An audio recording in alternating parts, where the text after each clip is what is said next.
everybody. Welcome back to Cocktails and Rocktails with me, your most notorious groupie, Alice Rouse, author of We've Got Tonight, The Life and Times of Notorious Groupie. You guys know where you can get this, all my other books. I've got these 3 little books right here as well.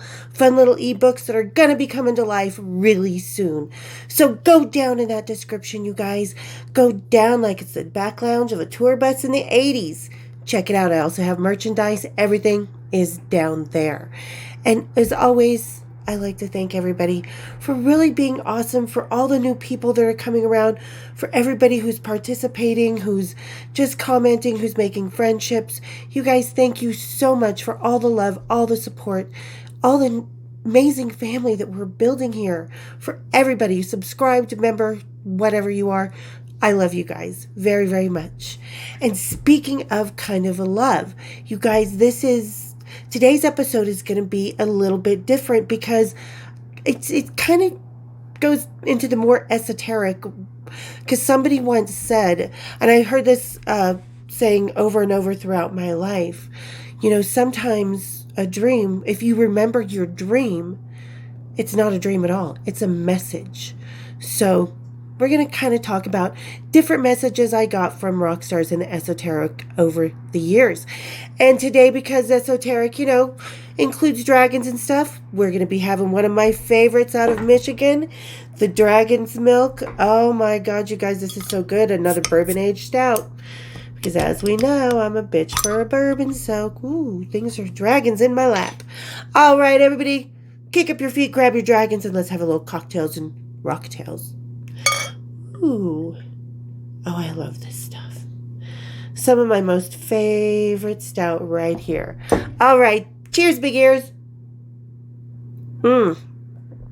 So good. Definitely going to swallow that over Kipwinger any day. Okay, so we're going to kind of start today's episode by something that John said once upon a time. Because I think this definitely plays into the connection that groupies and rock stars have. Because a lot of people think that, groupies, especially as 80s ladies, are just kind of disposable, beings. We're interchangeable.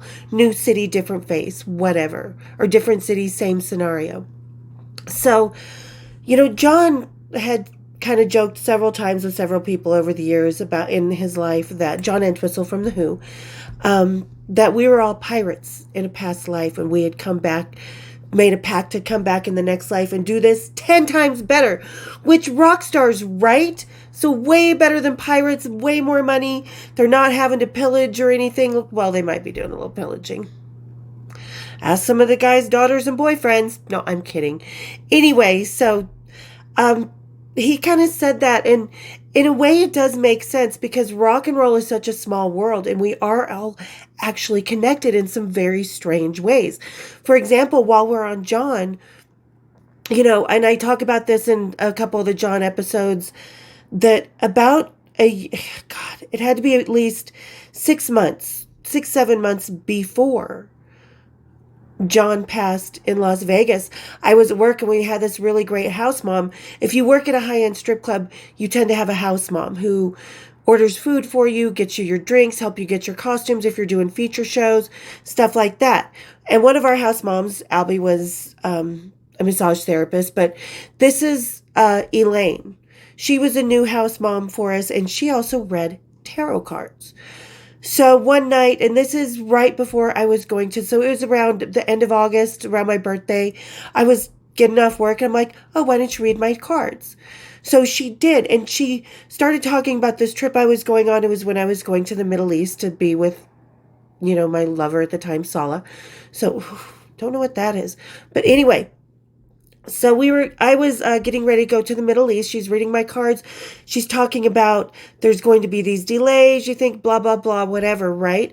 So, but there actually were. My luggage, she was talking about my luggage is going to come back later, and this actually happened. Well, she kept getting this one card that she kept seeing of this guy. He either had white hair or black hair. It was either light or dark. She couldn't tell which. John had black hair in the beginning, and his ex-wife, Maxine, thank you, Maxine, for telling him to go back natural, because he looked better with the blonde hair. So she had him go back to blonde hair, and she kept I don't know. And the death card came up, and the death card is usually just the end of a situation. 90% of the time, it doesn't mean an actual death. And it kept coming up, and she kept describing this guy in the death card. She's like, I don't know what's going to happen, but he is going to have a huge impact on your life. It's going to change things for you in the way that you know your life. So, and it did. So this kept coming up. And then, like I said, this is, August or September. It had to be beginning September because I went to Bahrain and Dubai around September of 1999. So God, this was early. So this had to be a couple years before I went. And she's like, I don't know and she kept getting frustrated at the cards because I was, she knew I was asking about this trip, but it kept being interrupted. So it had to be a couple years. It was around 99, 2000 when I very first started going to the Middle East. So yeah. And she's like, I don't know, this death card, she's like, something's going to happen and it's going to change your life with this man with the white and black hair. She's like, and it's not going to be a private situation. She's like, it's going to fuck you up. And like I said, this is around 2 years before. 2 years. 2. So this was a warning I had that, of course, you forget about, you blow off, I was just more concerned about my trip to the Middle East, right? Happy to do that. So then and I was all excited. So, 2002 comes, had long forgotten about that tarot card reading, all excited for John to come to town. We hadn't seen each other for about 8 months or something. So I was really excited to see him again. And what happens? I have this dream of being in Corwood with John and wandering into his bar area where he had all these, fish and stuff that he had caught. He had a timeshare down in Mexico that Cy actually inherited. So anyway, in this dream, I'm having a dream in Corwood, and John was having a drink. He's like, darling, I'll be right back. He had the most beautiful, thick chocolate voice, but he's like, I'll be right back. And then he just disappeared. And I remember going up the staircase that we've all seen in pictures of his, where that's the, white wrought iron and it comes out. But anyway, so I was going up the stairs. I looked for him and I couldn't find him. And I went back down to where his bar was, and the Barracuda bar, and I just stood there in the bar.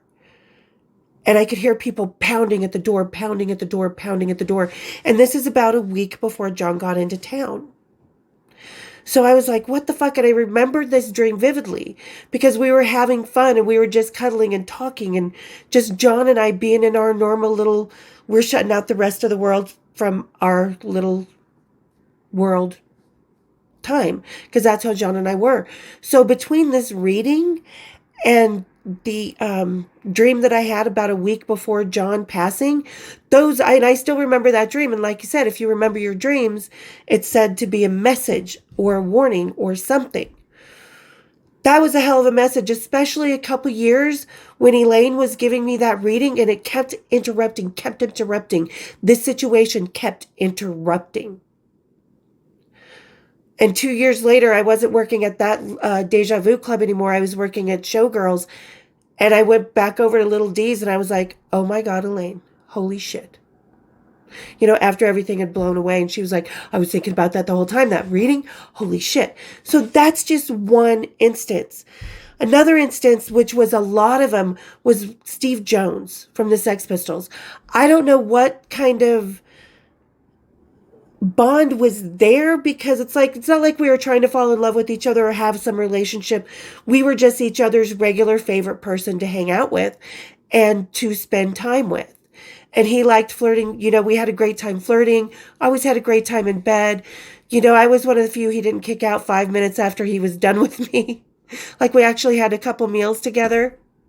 But it was always weird because from the time we met, it was always, I would have a dream about Steve. And one of them was, he was out of town and he had this kind of Spanish style hacienda house, ranch house that was pretty much like the one he lives in and that he had just bought back then. And I was there to feed his dog and water his plants because he was out of town. And Crazy Lisa came with me. So I'm sitting there, I'm watering the plants. I go out on the back of the lanai. I'm like, I don't know when he's going to be home. And Crazy Lisa was like throwing a fit. she was going through his drawers, trying to be sneaky, trying to, I don't know what she was doing. But I was on the back porch and here comes Steve, unexpectedly. And I'm still watering the plants. I'm like, oh, hey, what's going on? I'm petting his dog who's passed away, Winston. So I was, having this little dream, and he was like, your friend's going through my shit, and he's all talking about her and stuff like that. And I'm like, I'm so sorry. And Lisa was like, if I was at work, because Lisa was kind of a deadbeat, I paid all the bills in our apartment because she was, I don't know what her deal, insecure, whatever her mental state was at the time.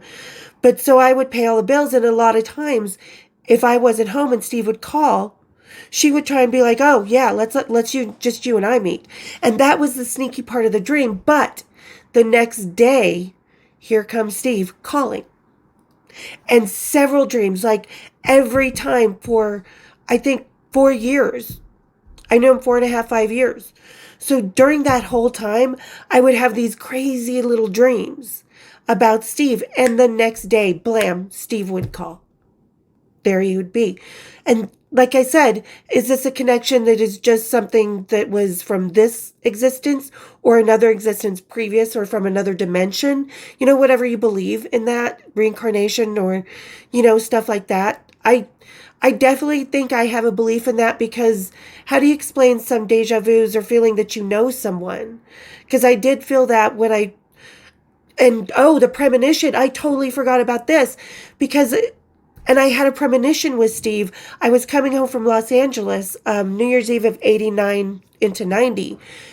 And it was about January 3rd. And Danny and I had a layover in Las Vegas from LA back to Salt Lake City.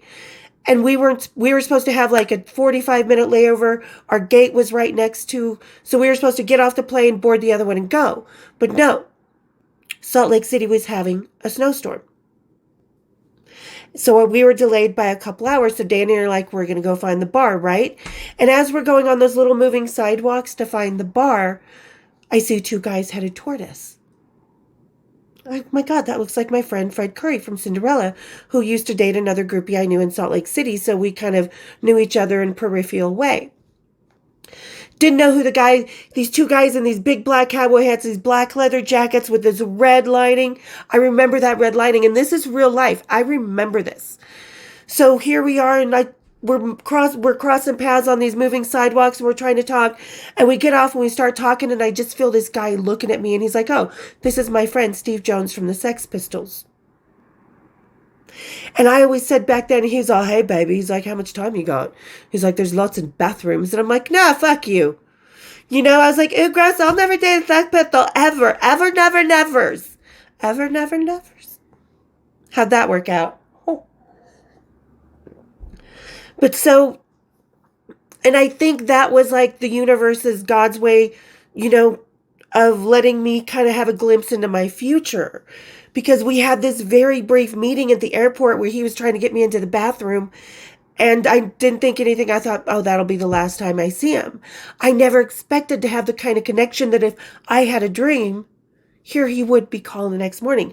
I never expected when I first met John that I would have the connection that we do, because we're forever connected. I mean, we were privately, personally, emotionally connected to each other in a very friendly, loving kind of way. But to have that in a tarot reading, year or 2 before that, because I first went to the Middle East in 99, September of 99, so it was around there. So that's like 2.5 years before that, and it kept coming up in other tarot readings I had.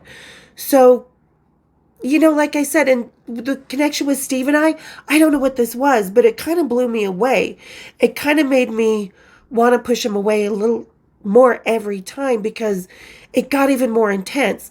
Now, another time that he called the next day was after the Pistols reunion tour in 96, and Crazy Lisa and I had been in Seattle and Oregon and stuff hanging out.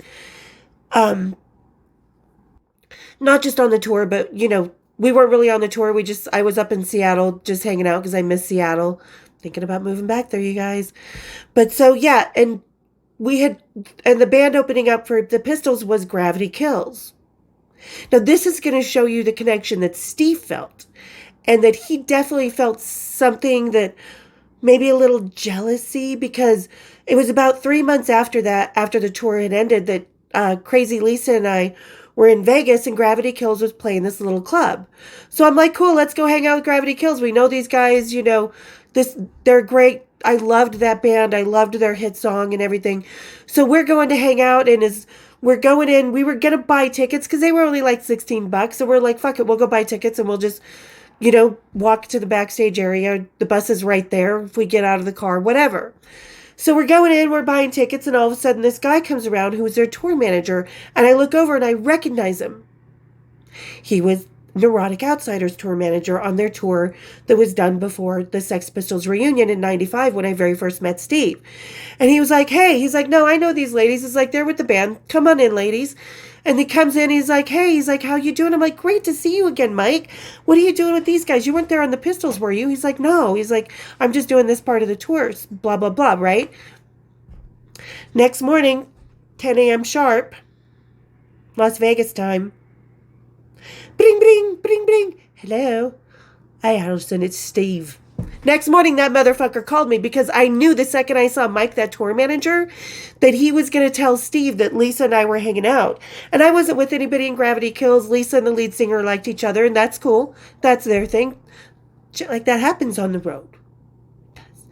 But I think that shows you Steve was a little bit jelly because his favorite girl was hanging out with another band.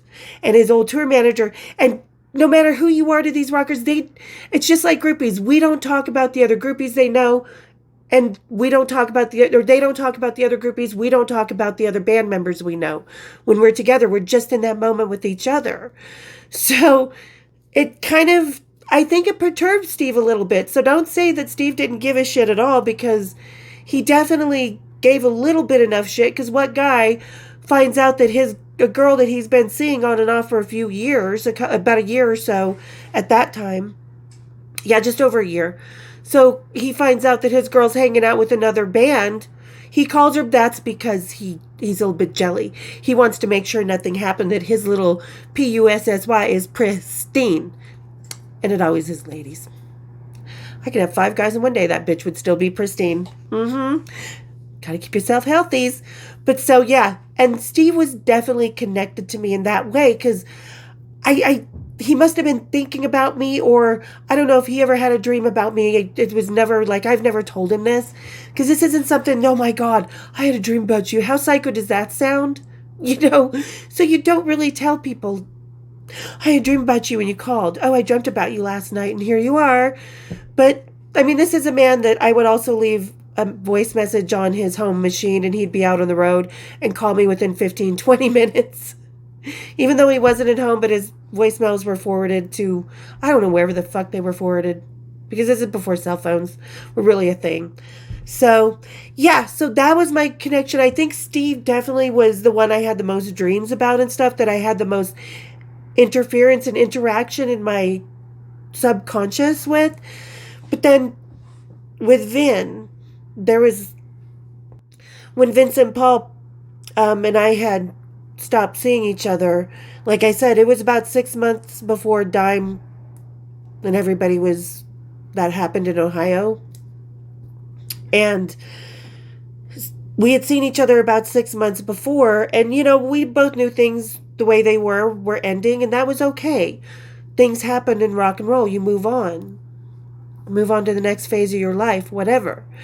But so it was about a week or less than a week before all the pew-pewing happened in Ohio, and we lost Dime and Mayhem and everybody, and so much more than just lives. I mean, all of it was disastrous. But I had this crazy dream. And I don't think I had ever had a dream, because if I didn't remember it, then it wasn't a message, So I don't remember any other dream previously. I might have had one that I didn't remember, that I've forgotten about since. But it was a week or so less than before all this happened. And I had a dream that I was in Dime's house. in the basement. And there's one of those big old-fashioned console TVs with the wood and the spindles and the, and you put your bar on top of it and stuff. And we were watching like some Tweety Bird, and Phil was there in his Tweety Bird boxers, and Vinny was there, and we were just kind of playing, and I was trying to get, I was telling Phil to pull up his pants. I don't want to see his boxers anymore. And Vinny's getting all jelly and angry and stuff. And Dime is in and out. Like, he was just in and out. Then all of a sudden, I remember looking at the door that came down the stairs into this rec room with those brown couches, those plaid brown ones we all remember growing up in the 70s.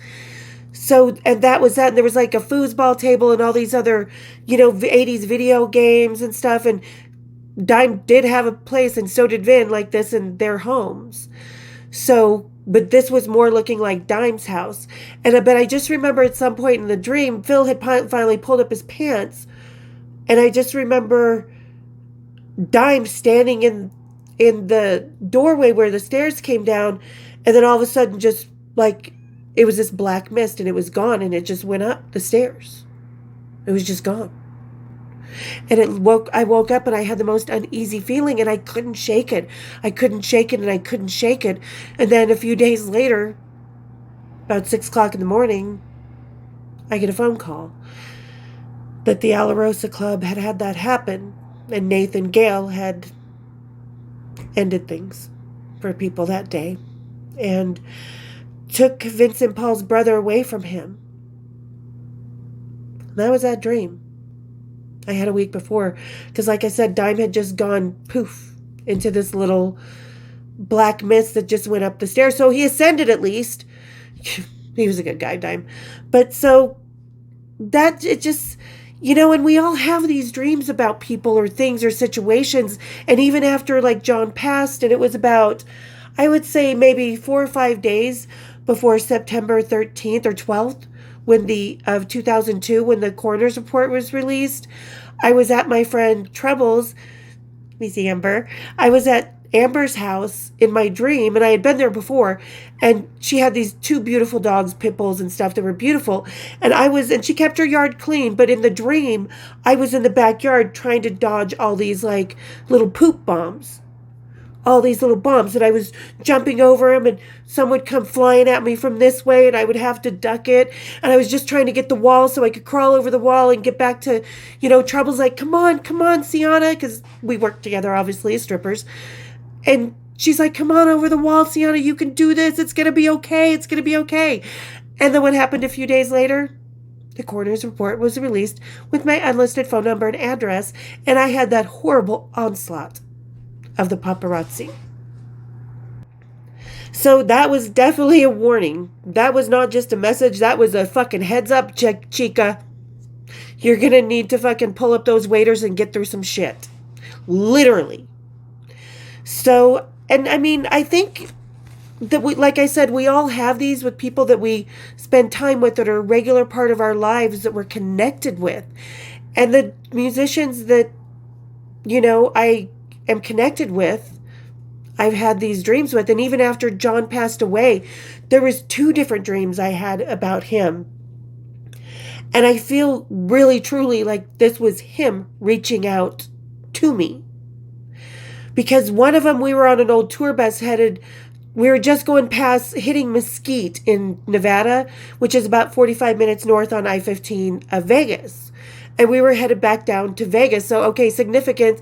This old tour bus, it was like Hotel California, one of the tour buses I knew. So we were on this tour bus, and we were all up in the front laughing. Cy was there. There was a couple other people. Danny was in the dream. And I kept trying to go back to the back lounge, and something kept stopping me. But I finally made my way back, and I'm looking, and I'm like, what is this?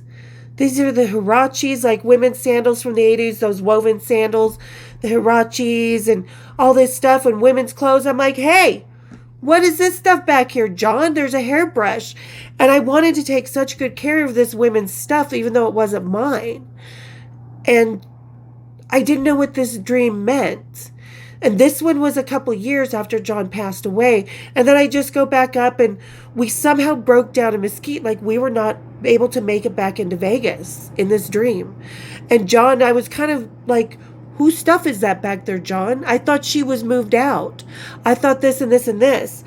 And I was not scolding him, but I was trying to get to the bottom of things. And he was like, it's all right, love. He's like, we were broken up. She just denied it. She just denied it. And then a couple days later, I get sent a link by a friend of mine that Lisa, John's ex-girlfriend, had passed away. Because she was, what a lot of people don't know is he had already moved her out of the house into one of the cottages. So they weren't together. He was done. He had 13 years of psychoness. And so I don't know what, I think that was just kind of a premonition that, I don't know, he's like, because in the dream he was telling me, he's like, you got to keep me safe. You've got to keep me safe. Like, I don't know if his soul was afraid or if he was wanting her to be with him or whatever, but it was strange. And then Lisa passes away. But one of the ones that I had right after John passed away, John and I were in some Old West hotel room. I remember the beams on the ceiling, and the bedspread was like some horse scene and stuff. And there was that Old West furniture. And we were just laying there together in this bed, in this dream, just talking like we had been the night before. But we had just woken up and we were doing, what you do first thing in the morning, at least what I do first thing in the morning when I wake up with the rock star, because I'm a bit horny. So we were doing what I do first thing in the morning, and talking. And I think in a way, and we ordered room service. And right as we were getting ready to go, my bags were packed. We were going to walk out of the hotel room, and I kept walking out. And he's like, I can't go. He's like, I wanted to make it right for you, but I can't. He's like, I'm stuck here. He's like, this is where it ends for me. And I feel like it was John reaching over from another side, trying to make things better, trying to give me what we were supposed to have that next day and the day after, or the day after and after and after, because I was going to be out on the road with him for a little bit. And yeah, I feel that was him trying to rectify and he kept saying he was so sorry for everything. And I feel that was him there apologizing, kind of trying to give me what we should have had, trying to let me know that everything should have been this way, and that's what he wanted too. He didn't know, and he didn't expect for things to turn out. So yeah, definitely he has reached over from the other side. Now I'm waiting on you, Sai. Fitz and Paul. And another dream, after my mom passed, and Suki was still alive. My cat, for those of you who don't know, I had another cat for 19 years, my Chuggy Bear, that passed away about a year and a half ago. And my mom passed away in October of 2019. Well, the night one of my sisters and I were standing by her bed when her soul left her body, but it took her body actually a couple more days with no vital signs, but the heart and lungs kept shocking each other back into, trying to rev up the engine. And then after her right before one of my sisters had called me to tell me that her body had finally joined her, her soul, that it understood that it was not my mom anymore, and that she had finally fully passed. Before that, at the time, at the end of my bedroom, I had this long, full-length mirror, my dresser, and then my little meditation center. And my cat Suki he was not a mirror cat. He never looked at mirrors. Even when he was a kitten, he didn't play in mirrors, nothing. But I remember in my dream, my mom was in the mirror. And I just remember waking up and seeing my mom for 5 seconds in the mirror. And Suki just perked up and was in the mirror and purring, seeing my mom at the same time. So, and for the next 2 weeks, Suki just sat at the end of the bed looking into the mirror, just looking and waiting to see my mom again, because she used to watch him when I would go out of town and stuff. So yeah, I definitely believe in different connections. And like I said, Suki had never stared into a mirror like that, so he knew my mom was there and he was connected too. And like I said, it's people don't believe that musicians, the rock stars and the groupies have any type of connections. But you know what? I think it really does come down to what John said, that we were all a bunch of pirates in a past life when we made a pact to come back and do it again. And guess what? We're going to do it again in another life, and we are connected from that life to this life to the next one and somewhere in between. I truly believe that. So for those of you naysayers, if you've ever had a dream about something that's kind of been a message or a premonition, this is why. Because we have certain connections. I think we have certain warnings, like coming across Steve in Vegas, or, coming across having that tarot reading that 2 years before John passed away and stuff like that. So there you go. Tell me, guys, what you think down in that comment. Tell me if you've had any experiences like that, what you think. Tell me, how do you think we're connected? Esoterically, physically, mentally, emotionally, partically? Tell me how, because I think we all are. And I think all those dreams and all the stuff that I experienced with those guys really does show it. So, all right. And thank you to everybody who made it to the end of the video. You guys are fucking awesome. You rock. I love you guys. And like I say, go down. For those of you just lurking around, go down on the way down in that description to look at my merchandise and books and stuff. Go down, hit the share, hit the like, hit the member, hit the subscribe, and hit my bells. And we will see you next time on Cocktails and Rocktails. Cheers, big ears.